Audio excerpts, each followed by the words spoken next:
out of Quincy. What's your official record? Oh man. Oh man.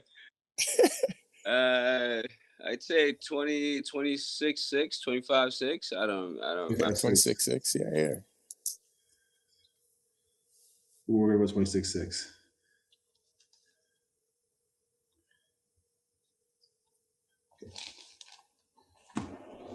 And you want to say JT or Joao Teixeira? Like, what do you prefer? Just call you JT? Well, obviously my actual name is Joao Teixeira, but everybody knows me as JT. So JT is Okay.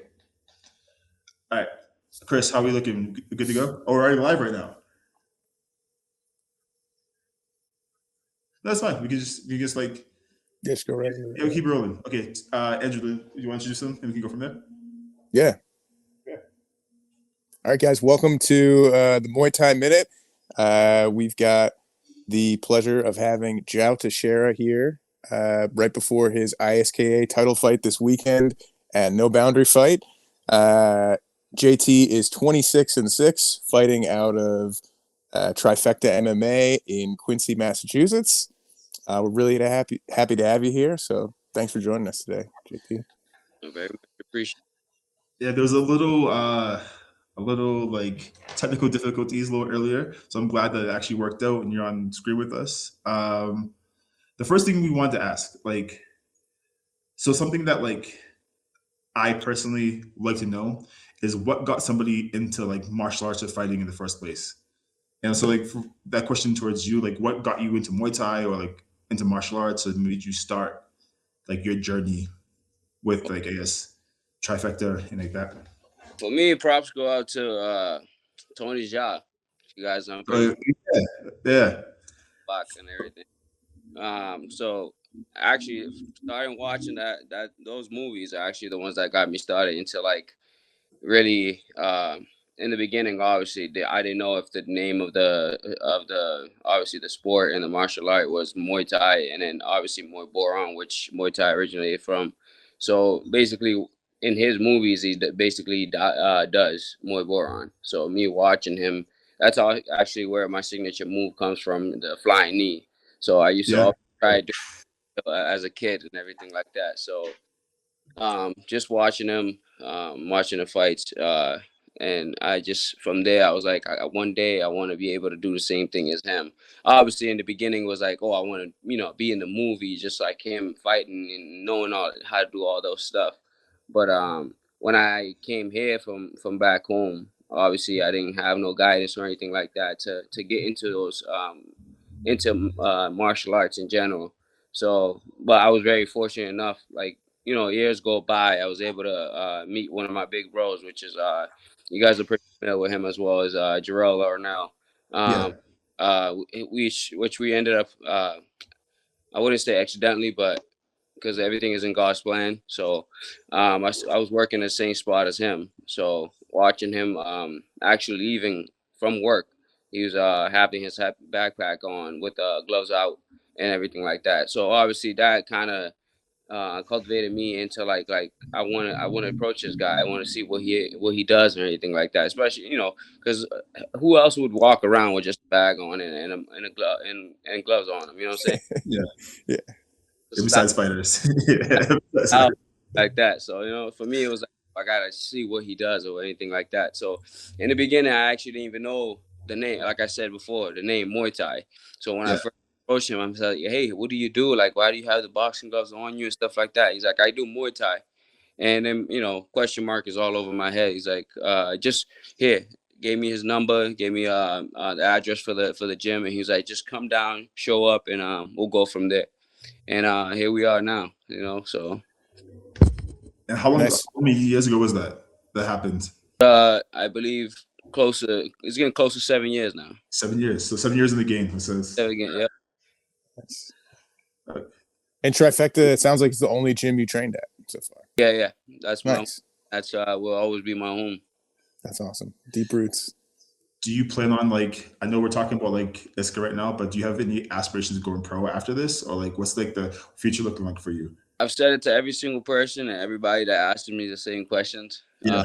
That's totally up to my coach. Okay. Yeah, so it doesn't matter how many fights I get under my belt, how often I fight or anything like that. As long as my coach doesn't make the call, then I will continue. Okay. Yeah, it's fair. That's good. Yeah, that's very respectable to listen to your coach in that way. We ask because I think I mentioned it recently on one of the podcasts. I feel like in recent fights against local competition, you're just making it look easy. So we're Yeah, like, all right, like you're you're looking like you're ready, but obviously we're not your coach. So. I mean, I feel like when you're moonwalking on people in the ring, I think it's like, yeah, making it look very easy. I very much appreciate it. Even though during those times it looks like that, it's the way I take it is no matter how easy it looks, I just feel like there's still something for me to learn.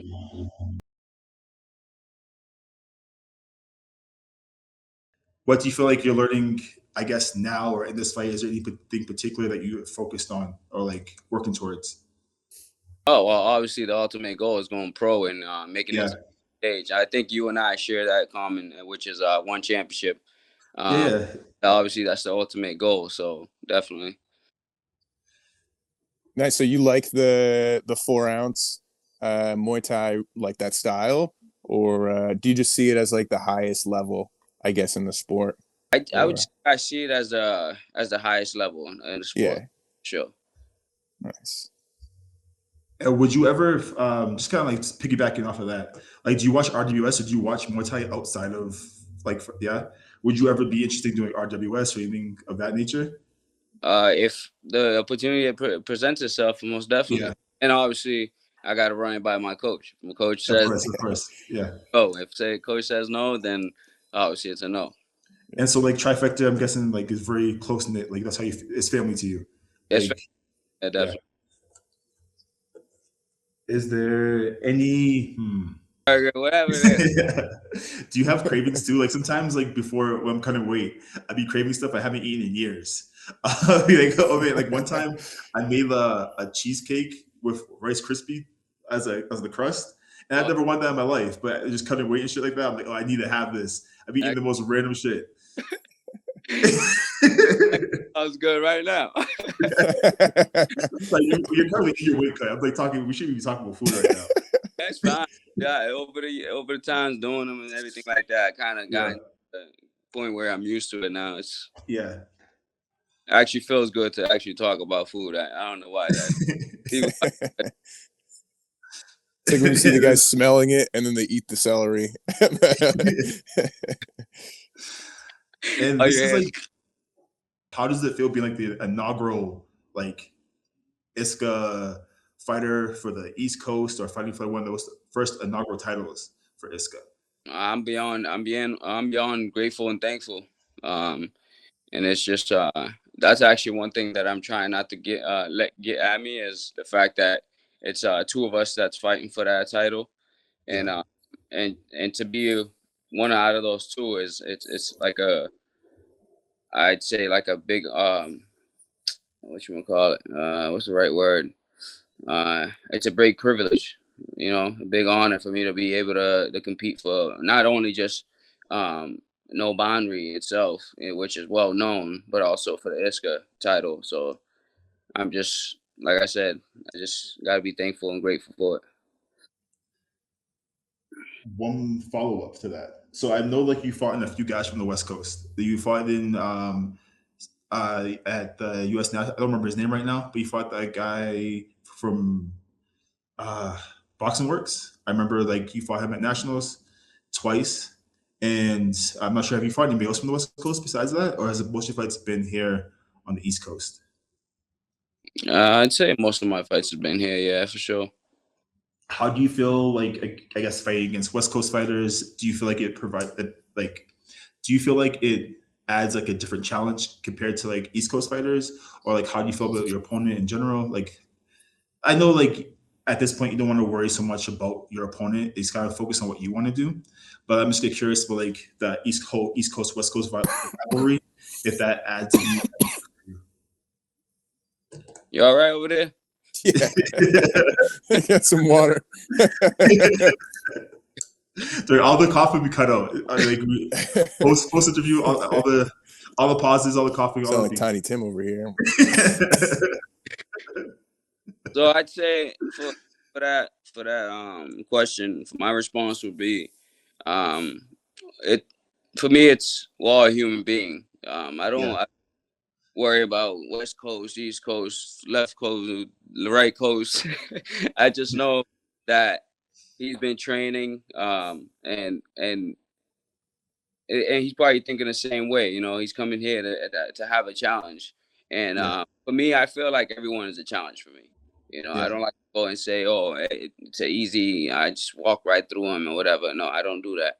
I put in my head as everybody's a challenge for me, and for me, that's what makes me better and more comfortable, knowing that I need to go out there and just give it my all and give it what I've been working on, what I've been training for, and everything like that. So for me, that's I just like I said, I take everybody as a challenge.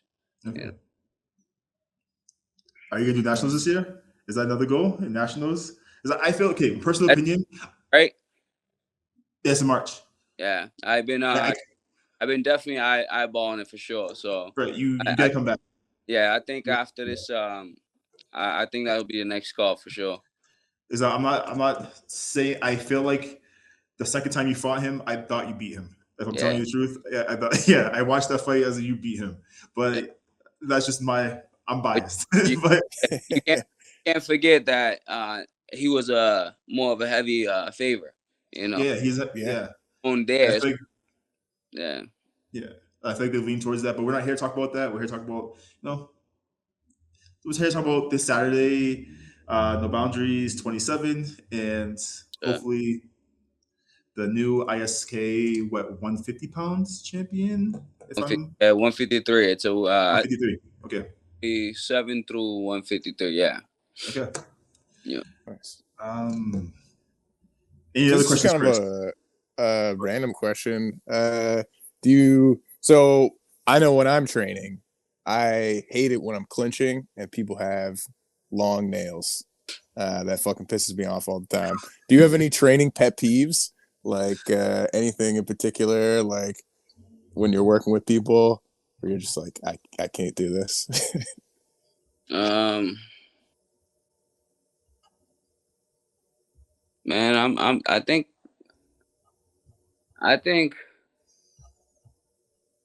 think for me, I don't think I do, honestly. Yeah. Yeah, I feel like with all due respect to all my peers, as long as you have someone that is willing to work with you, that is willing to better you and obviously better themselves at the same time, even if there is a little bit of a pet peeve or whatever it is, it should be shrugged out of the way because they're more than willing to be there to train with you and to uplift you and everything like that. So I think for me, I'd scratch away any pet peeve and just be thankful and grateful for my peers to be there and train with. Nice. I like that attitude. Yeah, hear that, Andrew? Be respectful, all right? So talk shit about me, okay? Yeah, the bag and shadow boxing. I mean, which is good too, but you got to have someone to be honest with you and because if you don't have someone to flow with or to spar with or to work with, it's you'll get somewhere, but not too far. Yeah, not level where you're gonna be good at fighting. Yeah, exactly. And is there anything in this camp where like you feel like what has been like the best part of camp or worst part of camp so far for you? Or has it just been like kind of like coasting at this point? Like everything's been kind of smooth. I'd say just the biggest challenge is just staying healthy. Yeah. Because it's Muay Thai. Yeah, have every single day that's perfect. Like your body feeling great, your mind is great, your intake is great, meaning eating wise. Staying hydrated, your muscles being loose and ready to rock and roll. You will never have one of those. You'll have those days, but not every single day. So I think I kind of swayed away from the question. Yeah.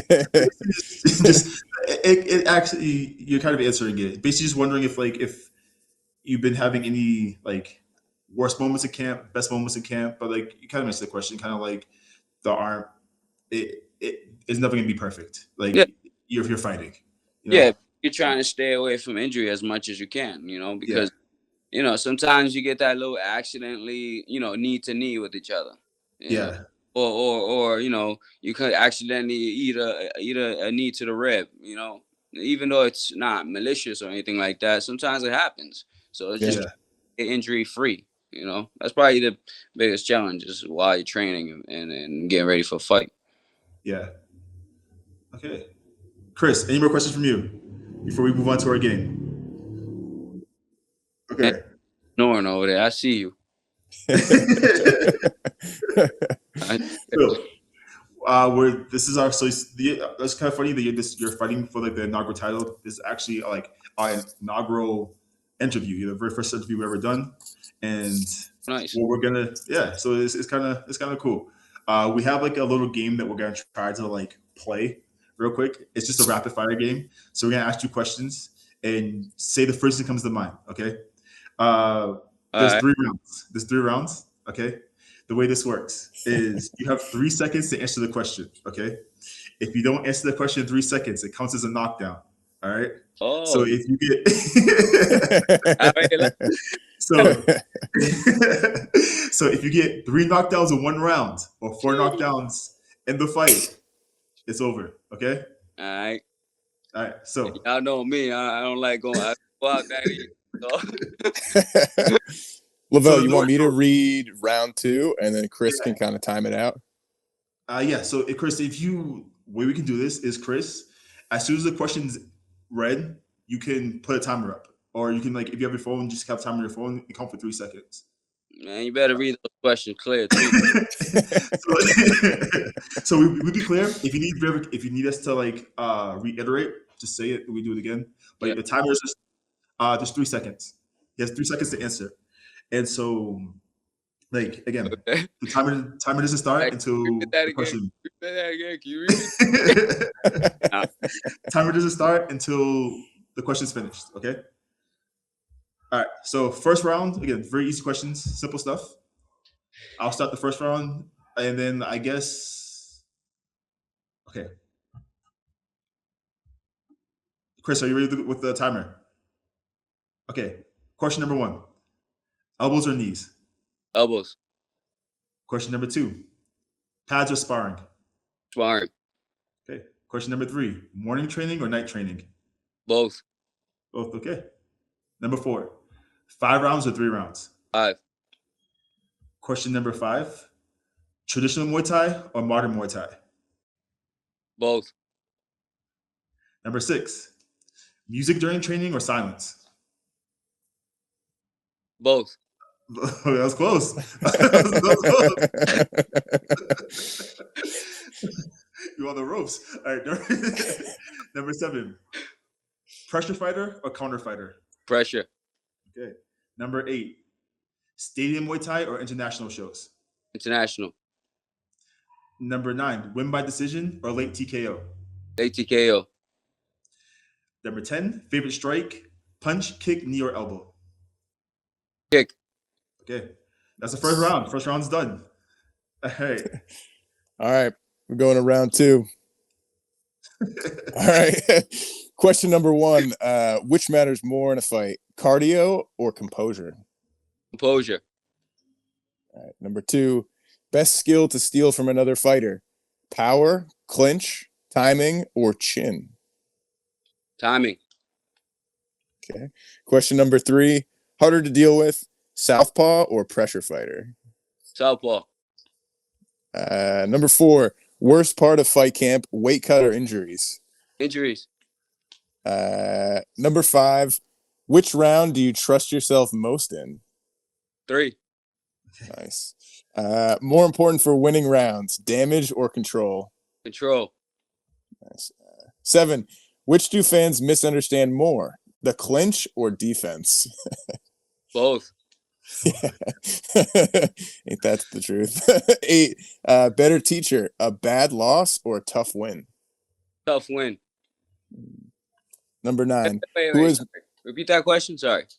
Yeah. better teacher, a bad loss or a tough win? That's a tough question. Hey, that's the first knockdown. Wait. Ask that. Wait, go. You Say said it again. Even though it's the first knockdown, yes. Ask him again. Better teacher, a bad loss or a tough win? a better teacher, bad loss, or a tough win. Definitely tough win. I was right. Yeah. So, could you want to explain a little bit why you think that a tough win is a better teacher? Just a general idea. I'd say a tough win because who knows, that fighter that you fought is probably more seasoned, and throughout, even though it was a tough win,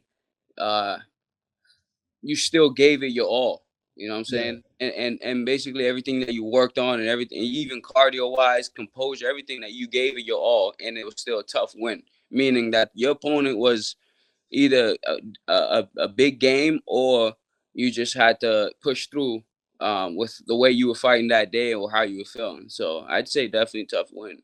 Okay. Nice. Number 9. All right, number 9. Who has more influence on your style, trainer or opponents you faced? My trainer. Yeah, that makes sense. Number 10, harder mentally. So which one is harder mentally for you? A short notice fight or a long camp? Long camp. Good. Nice. All right, so 2 rounds down, we're on to the final round. Okay. Now we're getting to deep waters. These should be harder questions. All right. Ready for this? Okay. I'm sure I'm ready for this. All right. What part of your game needs the most work right now? Rear teep. Okay, we give you that one. we give you that one. No, just you know, there's this round of questions like that. They're gonna be questions that require a little bit of thinking, but still, fire them off. Okay. All right. Okay. Question number 2. One habit you wish you fixed earlier in your career. Keep my hands up. Okay. Number 3. Who taught you the most about Muay Thai without trying to? My coach, obviously. Okay. Number 4. What wins fights more often at your level, skill or mindset? Mindset. Okay. Number 5. When do you feel the most dangerous in a fight? Fully healed. Say it again. Fully healed. Oh, fully healed? Okay. Number 6. What's one thing fans think matters but really doesn't? Repeat that. Yeah, so what's like one thing that like if fans watching the sport thinks matters about fighting, but it really doesn't matter? If that makes sense. If not, we can skip it. Yeah, we might have to skip that.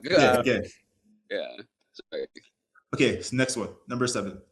What's harder to recover from, a knockout loss or a dominant loss? A knockout loss. Number 8. If you could change one rule in Muay Thai, what would it be? The duration of clinch. Okay. Number 9. What part of training do you avoid but know you need? Cardio. Okay, last question. Number 10. When your career is over, what do you hope fighters remember you for? Never scared. Never scared. Okay. Nice. And that's all 3 rounds. You've won. Knock him out. One fight knockout, JT. So one thing we want to do too, right now, we want to give like fighters or our guests the floor to kind of say whatever they want to say for the last 3-4 minutes. So you could say, you could plug anybody you want to plug. You can say like share your Instagram, give shout outs to everybody you shout outs to. And basically the floor is yours to say whatever you want to say at this moment in time before you call it a day. Before we call it a day, back to that question he was asking. What fans? Yeah. So basically, like, fans that watch the sport, Yeah. like, what do they think is like what do they think matters, but really doesn't when it comes to fighting? Like, for example, they might think like being like extremely tough matters. Like, oh yeah, I can sit here, I can get angry. Or they might think like, oh, you have to be angry to fight, shit like that. You know what I mean? But that doesn't really matter. What matters is being focused, being calm. Like, when it comes to like your average fan, what is something that really doesn't matter to fighting that they might think matters? When I'm in the crowd myself and I'm watching the fights, and I can hear some of the fans, talking and stuff. Sometimes I hear when some of the fighters are getting into a clinch. Sometimes I can hear some fans saying, "Oh, why didn't you just shrug them off of you?" Sometimes in my head I'm like, "Yeah, why didn't you try and do that?" Yeah. If you're up against a trained fighter just like yourself, right, and they grab you in a clinch, try to shrug them, especially if they have a good clinch game. Yeah. I had sometimes that's what I think. So that's one of them. And yeah. Obviously the second one is the same thing. You said you already mentioned it. Oh, I just black out and I'll knock them out. Yeah, You yeah. black out. You wake up. You wake up knowing that. Oh, what happened? You know what I'm saying? Yeah. But a lot of fans think that. Oh, once I black out, nobody can stop me. Yeah. You'll realize how wrong you are. You Yeah. know. The third one, I'd say, I hear a lot of. Sometimes you see some fighters go all out, right from the bell and everything like that. And yes, they do gas out, right? But sometimes you hear the fans saying, "Oh my God, that dude is so gassed out. Like he's done. Like how can he even last that long? Like come on, man, he's supposed to be a fighter." And it's like Yeah. you don't realize, like, yes, on the pad sometimes you can control your breathing because nobody, no one's hitting you back. You know what I'm saying? Yeah. And Yeah. thing with sparring wise, if you're sparring with your partner or anything like that, like flow spar, light spar, you're not getting killed. He's not coming for your head. Sometimes, and that's what a lot of fans don't understand. When you're in there with a straight killer, just like yourself, they're coming to rip your head off. And sometimes some fighters get under that pressure of like, oh my God, if he's gonna throw me, he's gonna take my head off, or she's gonna take my head off, and that makes you get tired. That Yeah. gets you tired. It doesn't matter how good your cardio is and anything like that, but if you don't stay composed, that's gonna chew you up and make you get tired even faster. So a lot of fans don't understand that, and that's something that they talk about, like, oh, his cardio is trash and this and that. So I think that's all. Okay. Well, thank you for being here with us. You've been our first guest. If you want to follow our guest JT, his Instagram is Muay Thai Warrior _3. He trains at Trifecta in Quincy, Massachusetts, and he's fighting for the inaugural ISKA 153 to 157 belt this Saturday, January 24th, if I'm correct. Right? Yep. Yes, Okay, 24. perfect. All right. Thank you, JT. Thank Appreciate you you, very much brother. for having me. Appreciate you all. All right. Good meeting you Thanks, both, man. Andrew and Chris. You too. Well, All right. Have a good night, man. Good night. Thank you. Okay. Ooh.